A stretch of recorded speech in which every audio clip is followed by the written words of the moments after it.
So what do you get when you cross a vampire, a tiger that can be doubled as a steed, and a foot fetish?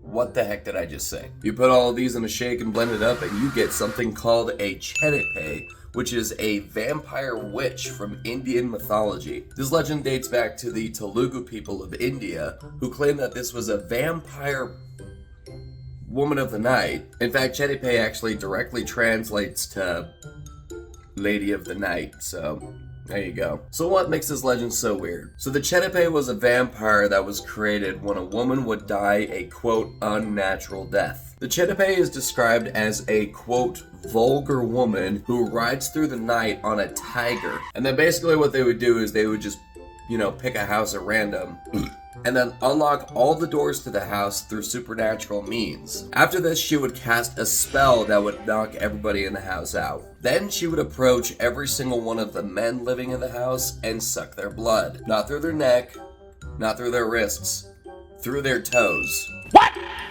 Through them. Don't.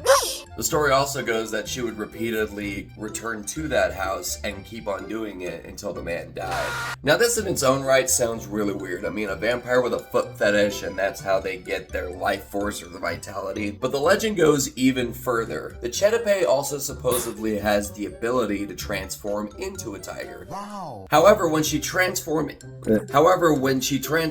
into a tiger, something doesn't really go right. The tiger itself looks great, except one of the legs is an obvious human leg, which would be terrifying. She would use this form to attack unsuspecting victims in the woods, primarily men. However, if a man retaliated with a weapon, she would flee. There is also a legend that says if somebody were to recognize the Chedipe in their tiger form, she would instantly turn back into a woman and then just start pretending that she was just digging for roots. Like, oh, sorry. I love stumbling across these little random mythologies and beliefs. It really just makes my day finding out like all these little things that you've never really heard of before. And then some weird pasty dude on TikTok posts a video about it. So now I get to share it with you.